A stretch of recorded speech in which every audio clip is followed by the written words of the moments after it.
First of all, I would like to congratulate all of you. ಯಾಕಂತ ಮಹಾನ್ ಕವಿ ಬೇಂದ್ರೆ ಪ್ರತಿಷ್ಠಾನ ಇದೆಯಲ್ಲ, ಆ ಪ್ರತಿಷ್ಠಾನದಲ್ಲಿ ನೀವು ಅಡ್ಡಾಡ್ತಾ ಇದ್ದೀರಿ, ಅಭ್ಯಾಸ ಮಾಡ್ತಾ ಇದ್ದೀರಿ. ನೀವೆಲ್ಲರ ಬಗ್ಗೆ ಹೆಮ್ಮೆ ಪಡ್ಕೋಬೇಕು. ಆಮೇಲೆ ನಿಮ್ಗೆ ಅನಿಸ್ತಿರ್ಬೋದು, ಏನು ಸಮಾರಂಭ ಮಾಡಿ ತಂದು ಕುಂಡಿಸ್ತಾರೆ. ಇದು ಬೆನಿಫಿಟ್ ಯಾಕೆ ತಗೋಬೇಕು? ನೀವೆಲ್ಲ ಯಂಗ್ಸ್ಟರ್ಸ್ ನೋಡಿ, ಎಂತೆಂಥ ಜನ ಟ್ರೀಟ್ ಮಾಡಿದ್ದಾರೆ. ಬೇಂದ್ರೆ ಅವರು ಬರೀ ಕವಿಗಳೊಂದು ಹೇಳಿ, ಅವರು ಯುಗದ ಕವಿ, ಜಗದ ಕವಿ ಅಂತ ಹೇಳ್ತಾರೆ. 135 ಐತಲ್ಲ, 1030 ವರ್ಷ ಆದರೂ ಬೇಂದ್ರೆ ಇದಾಗಿರ್ತಾರೆ ಅಂತ ದೊಡ್ಡ ಕವಿ. ಅವ್ರಿಗೆ ಬರೀ ಕವಿ ಅಂತ ಅಷ್ಟೇ ತಿಳ್ಕೊಂಡಿಲ್ಲ, ಕವಿ ಅಷ್ಟೇ ಅಲ್ಲ, ಅವರು ಒಳ್ಳೆಯ ಬರಹಗಾರರು, ನಾಟಕಕಾರರು, ತತ್ವಜ್ಞಾನಿ, ಸಂಖ್ಯಾಶಾಸ್ತ್ರಜ್ಞ, ವಿಜ್ಞಾನಿ, ತತ್ವಜ್ಞಾನಿ, ಪ್ರಸಾರಕ,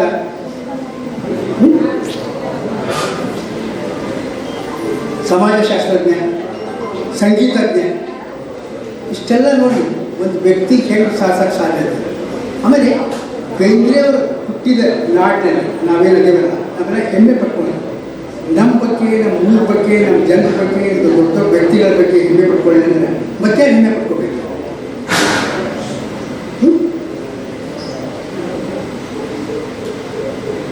ಬೇಂದ್ರೆ ಒಂದು ವಿಷನರಿ, ಮಾಂತ್ರಿಕ.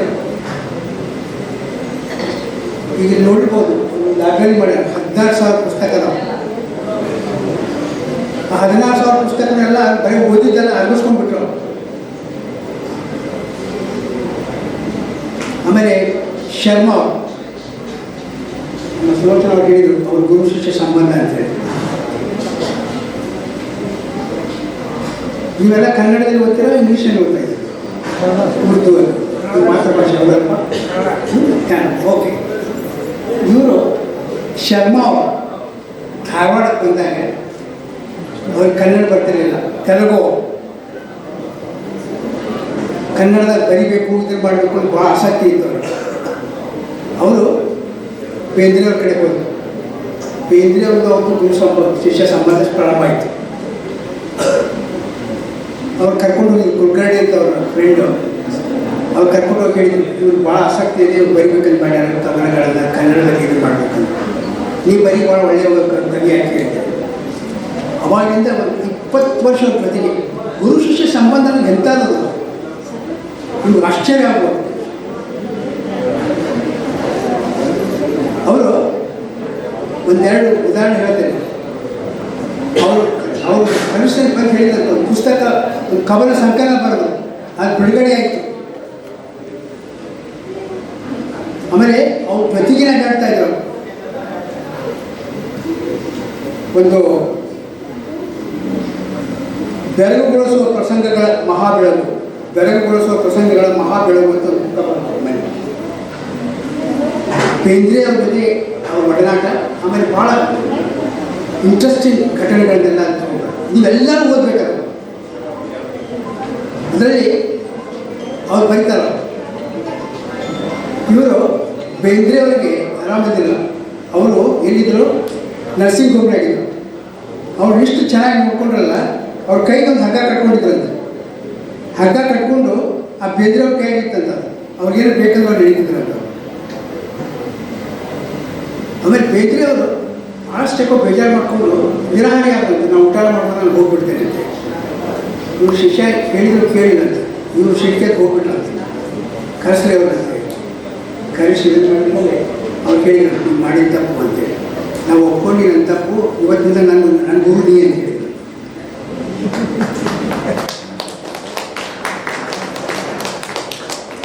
ಆಮೇಲೆ ಇನ್ನೊಂದು, ಈಗ ನೀವೆಲ್ಲ ಬಂದಿರಲ್ಲ, ಡಿಪ್ಲೊಮಾ ಮಾಡ್ತೀರಿ, BA ಮಾಡ್ಕೊತೀರಿ, BSc ಮಾಡ್ತೀರಿ, ಒಂದೊಂದು ಡಿಗ್ರಿ ತೊಗೊತೀರಲ್ಲ. ಶರ್ಮಾ ಬಗ್ಗೆ ಒಂದು ಮಾತಾಡೋದು. ಅವ್ರು ಏನೇನು ಅಂತಾರೆ ಗೊತ್ತಾ? MA political science, MA sociology, MA English, post graduate diploma in business administration, LLM, LLB, LLM, PhD. ಸಾಕು ಬೇಕು. ಇನ್ನೂ ಬಿಟ್ಟಿಲ್ಲ, ಇನ್ನೂ ಒಂದು ಯಾವ ಡಿಗ್ರಿ ತೊಗೊತಾರೆ ನಾವು. ಆಮೇಲೆ ಕನ್ನಡ ಕಷ್ಟಪಟ್ಟು ಕಲಿತು ಇಷ್ಟು ಕರಗತ ಆದರೂ ಭಾಳಷ್ಟು ಪುಸ್ತಕ ಬರ್ತದೆ. ಆಮೇಲೆ ಔದುಂಬರ ಗಾಥೆ ಅಂತೇಳಿ ಬೇಂದ್ರೆ ಅವರ ಜೀವನ ಮಹಾಕಾವ್ಯ ಅಂತ ಹೇಳ್ತಾರೆ. 1427 ಕವಿತೆಗಳು. ಅವನ್ನ ಶರ್ಮಾ ಅವರು ಮತ್ತು ಬೇಂದ್ರೆ ಅವರು, ವಾಮನ್ ಬೇಂದ್ರೆ ಅವರು ಭಾಳ ದೊಡ್ಡ ಚಿಂತಕ ಬರದಾರ. ಅವ್ರು ಸೇರಿ ಔದುಂಬರ ಗಾಥೆ ಅಂತೇಳಿ ಒಂದು 16 ವಾಲ್ಯೂಮ್ಸ್ ಮಾಡ್ಯಾರ. ಅವೆಲ್ಲ ಇಲ್ಲಿದೆ ನಮ್ಮ ಕ್ಯಾಂಪಸ್ನಾಗ. You should build lot of interest. You should go and you should see them. So ಆ ಥರ ಬೇಂದ್ರೆ ಇಸ್ ಎನ್ ಇನ್ಸ್ಪಿರೇಷನ್. ಈಗ ಇವರು ಅಷ್ಟೇ, ಶರ್ಮಾ ಅವ್ರು ಬರೀ ನಾವು ಹೇಳ್ತಾರೆ ಹೋರಾಟಗಾರ ಭಾಳ ನೌಕರಿ ಕೊಟ್ಟರು ಅಷ್ಟೇ ಅಲ್ಲ, ಅವರು ಕಾನೂನು ತಜ್ಞ, ಸಾಹಿತಿ, ಸಮಾಜ ಶಾಸ್ತ್ರಜ್ಞ, ವಿಜ್ಞಾನಿ. ಈಗ ನೋಡಿ ಇಷ್ಟೆಲ್ಲ ಕೂತಾರಲ್ಲ, ಈಗ ಆ ಮಗಳು ಬಿಡ್ತೀವಿ ಅಗ್ರಿ ಚಿಕ್ಕವ್ರು ಯಾರಿದ್ದಾರೆ? ಶರ್ಮಾ 29 ವರ್ಷ ಅವ್ರಿಗೆ, 92 29 ವರ್ಷ ಆಗ್ಯಾವ. ಅದಕ್ಕೆ ಹೇಳ್ತಾರೆ ವಯಸ್ಸು ದೇಹದ ಮನಸ್ಸಿಗೆ ಎರಡು. ಕೆಲವರು 18 ವರ್ಷಕ್ಕೆ ಮುದುಕಾಗಿಬಿಡ್ತಾರೆ. Most of the people die at the age of 20 and die buried at the age of 80 ಅಂತ. ಅವ್ರು ಹೆಣ ನಾಟಾಡ್ತಿರ್ತಾರೆ. ಇವರು 92 ವರ್ಷ, 29 ವರ್ಷದ ಇದು ಇದೆ. You should get inspiration. ಇವೆಲ್ಲ ಇಂಥ ಸಮಯ ಸಮಾರಂಭದಲ್ಲಿ ಹೇಳ್ತಾರೆ, you should get inspired by such personalities. ಆಮೇಲೆ ಬೇಂದ್ರೆ ಅವರು ಭಾಳ ಕಷ್ಟಪಟ್ಟವರು. ಹಂಗೋಮಕ್ಳೆ ಒಂದು ಬಂಗಾರ ಚಮಚೆ ಇಟ್ಕೊಂಡು ಹೋಗ್ತಾರಲ್ಲ, ಭಾಳ ಕಷ್ಟಪಟ್ಟರು. ಅಷ್ಟೆಲ್ಲ ಕಷ್ಟಪಟ್ಟು ಓದಿ. ಆಮೇಲೆ ಇನ್ನೂ ಒಂದು ಭಾಳಷ್ಟು ನಾನು ಸಂತೋಷ ಹಂಚ್ಕೊಳ್ಬೇಕಾಗಿದೆ. ಆಕಾಶವಾಣಿ ಧಾರವಾಡದಲ್ಲಿ ಅವರು 10 ವರ್ಷ ಸಲಹಾಕಾರಾಗಿ ಕೆಲಸ ಮಾಡಿದ್ರು. ಅವ್ರು ತಿಂಗಳ 5 ರೂಪಾಯಿ ಪಗಾರ ಕೊಡ್ತಾರೆ. ಇವನ್ನ ಅವರು ಲೆಕ್ಚರಾಗಿ ರಿಟೈರ್ ಆಗಿ 400 ರೂಪಾಯಿ ತೊಗೊತಾ ಇದ್ದಂತೆ. ಸೊ ಇಲ್ಲಿ ಅವರು ರೇಡಿಯೋದಲ್ಲಿ ಅಂತಂದರೆ ಬರೀ ಸ್ಕ್ರಿಪ್ಟ್ ಬರೀಲಿಲ್ಲ. He used to produce programs and he has brought ಇನ್ನೊಂದು ಅವ್ರು ಇದು ಬಹುಭಾಷಾ ತಜ್ಞ. ಅವ್ರು ನೋಡಿ Kannada, English, Hindi, Marathi very fluent. ಈ ನಾಗ್ಪುರ ಆಕಾಶವಾಣಿ ಸ್ಟೇಷನ್ದಾಗೆ ಒಂದು ಲಾರ್ಡ್ ಮೆಮೋರಿಯಲ್ ಲೆಕ್ಚರ್ ಅಂತಿದೆ. He delivered 2 hours lecture in Marathi. ಭಾಷಾ ತಜ್ಞ. ಸೊ ಅವರು ಆಕಾಶವಾಣಿಯಲ್ಲಿ ಮಾಡಿದಾಗ 11 ಸ್ಟೇಷನಲ್ಲಿ ಬ್ರಾಡ್ಕಾಸ್ಟ್ ಮಾಡಿದರು. ಆಮೇಲೆ 100 ಫೀಚರ್ಸ್ ಪ್ರೊಡ್ಯೂಸ್ ಮಾಡಿ, ನಾಟಕಗಳು ಬರೋದು. ಆಮೇಲೆ ಇನ್ನೊಂದು ಮನ್ಸೂರ್ ಮತ್ತು ಬೇಂದ್ರೆ ಇಬ್ಬರು ಸಲಹಾಕಾರರಾಗಿ ಆಕಾಶವಾಣಿಯಲ್ಲಿ ಕೆಲಸ ಮಾಡ್ತಾರೆ. 6 ವರ್ಷ ಗದಿಗೆ ಕೆಲಸ ಮಾಡಿದರು. ಸೊ ಅಂಥ ಮಹಾನ್ ಕವಿ ಇರೋದ್ರಲ್ಲ ಅವರು ನಮ್ಮ ಆಕಾಶವಾಣಿಗೆ ಒಂದು ದೊಡ್ಡ ಇದು. ಇನ್ನು ಇವರು ಇಬ್ಬರದಾಯಿತು. ಇನ್ನೊಂದು ಎಲ್ಲಿಂದ ಸ್ಟಾರ್ಟ್ ಮಾಡಲಿಲ್ಲ. ಈ ಡಾಕ್ಟರ್ ವೆಂಕಟೇಶ್ ಅವರಿಗೆ ಪ್ರಶಸ್ತಿ ಕೊಡ್ತಾ ಇದ್ದಾರೆ. ಪಬ್ಲಿಕ್ ಸರ್ವಿಸ್, ಸಿವಿಲ್ ಸರ್ವಿಸ್ ನನಗೆ ಭಾಳ ಹತ್ತಿರವಾದ ವಿಷಯ. ಅವ್ರಿಗೆ ಕೊಡಬೇಕು, ಅವ್ರು ಪಗಾರ ತೊಗೊತಾರೆ, ಅವ್ರು ಅದನ್ನು ಮಾಡ್ತಾರೆ, ಅವ್ರಿಗೆ ಪ್ರಶ್ನೆ ಕೊಡಬೇಕು ಅಲ್ಲ ಅಲ್ಲ ಇಲ್ಲ. ವಿವೇಕಾನಂದ ಮಾಡ್ತಾರೆ, they alone live for others, rest are more dead there alive. ಬರೋರಿಗೆ ಯಾರು ಮಾಡ್ತಾರೆ ಅವರಷ್ಟು ಜೀವಂತಿರ್ತಾರೆ. ಉಳಿದವರು ಬದುಕಿಗಿಂತ ಹೆಚ್ಚಾಗಿ ಸತ್ತಂತ ಸರಿ. ಈ ಸದಾಯ ಈ ಸ್ಥಿತಿ. ಇನ್ನೊಂದು ಭಾಷಣ ಸರ್ಕಾರಿ ಸೇವೆಗೆ ಏನು ಮಾಡೋಕ್ಕಾಗೋದ್ರಿ ಹಂಗೆ ಅಂತ ಭಾಳ ಮಂದಿ ಹೇಳ್ತಾರೆ. ಬಟ್ ಬನ್ಸ್ ಮಾಡಿದರೆ ಏನೆಲ್ಲ ಮಾಡ್ಬೋದು ಅನ್ನೋಕ್ಕೆ ಅದೊಂದು ನಿದರ್ಶನ. ಸರ್ಕಾರಿ ಕೆಲಸದಲ್ಲಿ ತಪ್ಪು ಕೆಲಸ ಮಾಡೋದು, ಮೈಗಳ್ತನ ಮಾಡೋಕ್ಕೆ ಧೈರ್ಯ ಅಷ್ಟು ಬೇಕಾಗಿಲ್ಲ. ಆದರೆ ಒಳ್ಳೆ ಕೆಲಸ ಮಾಡಬೇಕಾದ್ರೆ ಧೈರ್ಯ ಬೇಕು, ನಾಲೆಜ್ ಬೇಕು, ಪ್ರಾಮಾಣಿಕತೆ ಬೇಕು. They are there. That's why is doing that. Give a big applause.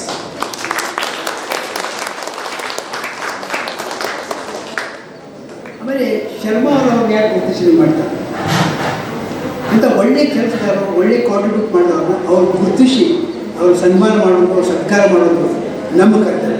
ಅಂತ ಒಂದು ಒಳ್ಳೆಯ ಕೆಲಸವನ್ನು ನಮ್ಮ ಶರ್ಮಾ ಅವರು ಮಾಡ್ತಾ ಇದ್ದಾರೆ. ಅವ್ರಿಗೂ ನಾನು ಈ ಸಂದರ್ಭದಲ್ಲಿ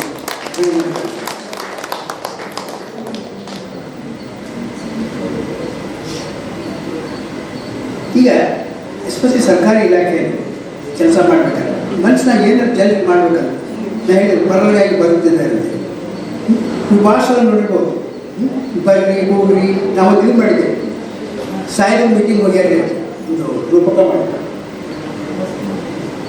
ಮಡಿಕೇರಿ ಕೆಲಸ ಮಾಡ್ತಾಯಿದ್ದೆ. ಭಯಂಕರ ನಿಜ ಇದಾಗಿಬಿಟ್ಟು ಪ್ರವಾಹ ಆಗ್ತಾಯಿದೆ. ಒಂದು 11 ಡಿಪಾರ್ಟ್ಮೆಂಟ್ ಮಾಡಿದ್ರೆ 7 ಡಿಪಾರ್ಟ್ಮೆಂಟ್ ಅವ್ರು ಸಾಯಿಬ ಮೀಟಿಂಗ್ ಹೋಗ್ಯಾರ. ಸೊ ಅಂಥ ಹಿನ್ನೆಲೆ ಇದೆ. ಆಮೇಲೆ ಪ್ರತಿಯೊಬ್ಬರಿಗೂ ಸಾಕಷ್ಟು ಒಂದು ಒಳ್ಳೆ ಕೆಲಸ ಮಾಡ್ಬೇಕಂತ ಮಾಡ್ತಾರೆ. ಮಾಡಬಾರ್ದಂದ್ರೆ 101 ರಿಸಲ್ಟ್ಸ್ ಕೊಡ್ಬೋದು. ಅವರಿರಲಿ ಇವರಿರಲಿ ರಾಜಕಾರಣ. ಈಗ ನಮ್ಮದು ಅಷ್ಟೇ. ನಾನು ಆಕಾಶವಾಣಿಗಿದ್ದಾಗ ನಮ್ಮ 8 ಪ್ರೈವೇಟ್ ಚಾನಲ್ಸ್ ಇದ್ದು ಬೆಂಗಳೂರಲ್ಲಿ. ನಮ್ಮದು FM ಇರ್ಬೋದು, ಚಾನಲ್ ಚಾನಲ್ ಇಪ್ಪತ್ತರ ಸರ್ಕಾರಿ ಏನು ಮಾಡ್ತಾರೆ ಅಂತೇಳಿ. ಸೊ ನಾವು we compete with them and we emerge the number 1 channel of the country. ನಾನು ಮಾಡ್ಬೇಕಂದ್ರೆ ಏನಾದರೂ ಮಾಡೋಕ್ಕೆ ಸಾಧ್ಯ, ಮಾಡಬಾರ್ದಂತ ಏನು ಮಾಡೋಕ್ಕೆ ಸಾಧ್ಯನೇ ಇಲ್ಲ. ಇನ್ನೂ ಒಂದು ಹೇಳ್ತಾರೆ, ನಮ್ಮ ಜವಾಬ್ದಾರಿ ವಿವೇಕಾನಂದ ಇನ್ನೊಂದು ಹೇಳ್ತಾರೆ, so long as millions live in hunger and ignorance I hold every man a traitor who having been educated at their expenses pays not the least heed to them. ಎಲ್ಲಿವರೆಗೆ ಕೋಟ್ಯಾಂತರ ಜನ ಹಸಿವು ಮತ್ತು ಅಜ್ಞಾನಗಳಲ್ಲಿ ತೊಡಾಡುತ್ತಾರೋ ಅಂಥವರ ವೆಚ್ಚದಲ್ಲಿ ಶಿಕ್ಷಣ ಪಡೆದು ಅವರ ಬಗ್ಗೆ ಕಿಂಚಿತ್ತೂ ಗಮನ ಹರಿಸಿದವರನ್ನು ನಾನು ದ್ರೋಹಿ ಎಂದು ಪರಿಗಣಿಸುತ್ತೇನೆ. It is not our responsibility.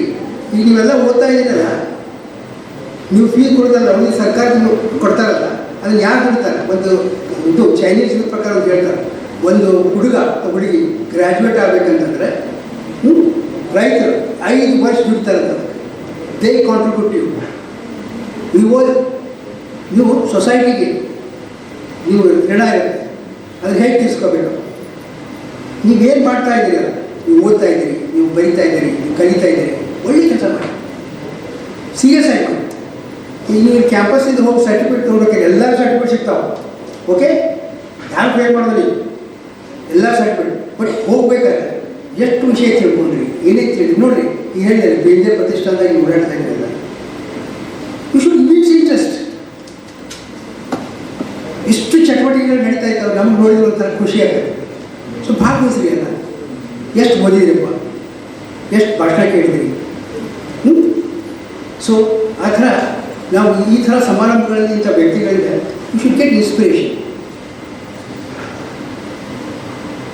ಆಮೇಲೆ ನೀವು ಅನ್ಬೋದು ಡಿಗ್ರಿ ಯಾರಾದ್ರೂ ತಗೋತಾರೆ, but personality development, all round personality development, it is not the marks, it is the mark which you make. ಏನು ತಿಳ್ಕೊಂಡಿಪ್ಪ, ಬರೀರಿ, ಓದ್ರಿ, ಹಾಡ್ರಿ. ದೇವ್ರು ಏನು ಮಾಡ್ತಾನೆ ಗೊತ್ತಾ, ನಿಮ್ಮ ಮಾರ್ಕ್ಸ್ ನಿಮ್ಗೆ ಈಗ 100ಕ್ಕೆ 90% ಹೆಚ್ಚು ತೊಗೊಂಡವ್ರು ಯಾರಾದ್ರೂ ನಿಮ್ಮ ಕೈಯಲ್ಲಿ ಲಾಸ್ಟ್ ಎಕ್ಸಾಮ್ನಾಗ ಮೋರ್ ದೆನ್ 90%, 80% ಎಲ್ಲ ತೊಗೊಂಡು. ಅದು ನೀವು ಟೆಲ್ ಮಿ, ಇಂಥ ಕ್ಯಾಂಪಸ್ ಹೇಳಿದ್ರೆ ಎಷ್ಟು ಮಂದಿ ಸಂಗೀತ ಕಲಿತ್ರಿ, ಸಾಹಿತ್ಯ ಕಲಿತ್ರಿ, ಮಾಡಿರಿ, ಬರೆದ್ರಿ, ಓದಿದ್ರಿ, ಡಾನ್ಸು, ಚಿತ್ರಕಲೆ. ದೇವರು ಎಲ್ಲ ಬೇರೆ ಬೇರೆ ಬೇರೆ ಪ್ರತಿಭೆ ಕೊಟ್ಟಾರೆ. ಹೇಳಿದ್ರೆ ಬೇರೆಯವ್ರು ಹೇಳಿದ್ರೆ ಎಷ್ಟು ಇದ್ದದ್ದು ಹಂಗೆ ಇವೆಲ್ಲ ಒಳಗದವ. ನಿಮ್ಗೆ ಮಾರ್ಕ್ಸ್ ಎಷ್ಟು ಅದು ನಿಮ್ಗೆ ಎಕ್ಸಾಮ್ ಹೊರಗೆ ಬಂತದ್ದು, ಒಳಗೆ ಬರೋದೇ ಇಲ್ಲ. Where is excellence? ಎಲ್ಲಿ ಅಂಗಡಿಯಾಗ ಸಿಗ್ತದೆ, ಅದು ಟ್ಯೂಟೋರಿಯಲ್ ಕ್ಲಾಸ್ನಾಗ ಸಿಗ್ತದೆ. It is inside you. What is education that you should be able to bring out right from today. It means lot of interest. ನಾನು ನೋಡ್ತಾ ಇದ್ದೀನಿ, ಸುಮ್ಮನೆ ಅದು ಹೇಳಿದೆ ನಿಮಗೆ ಕ್ಲಾಸಿಗೆ ಬಿಟ್ಟು ಕರ್ಕೊಂಡ್ಬಂದಾರ ಅಂತ ಹೇಳಿದಲ್ಲ, ನೀವು this is opportunity for you. Bendre ಇಂಥ ದೊಡ್ಡ ಕವಿ ಅಂತಂದರೆ ಇಡೀ ದೇಶದಲ್ಲಿ ಇವತ್ತು ಅನ್ಫಾರ್ಚುನೇಟ್ಲಿ ಅವರು ಇಂಗ್ಲೀಷ್ ಟ್ರಾನ್ಸ್ಲೇಷನ್ ಸರಿಯಾಗಿಲ್ಲ. ನೋಬೆಲ್ ಪ್ರೈಸ್ ಯಾವಾಗ ಬಂದು ಹೋಗಬೇಕು ಅಂತ.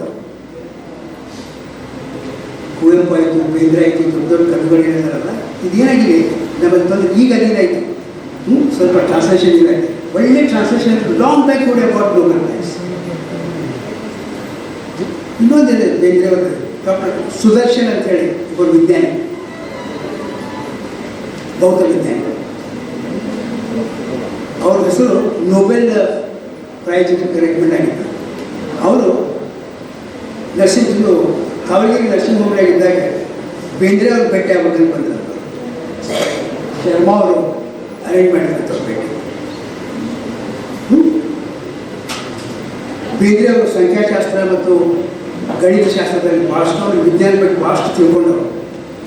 ಇವರು ಸುದರ್ಶನ್ ವಿಜ್ಞಾನಿ ಆದರೂ ಸಾಹಿತ್ಯದ ಬಗ್ಗೆ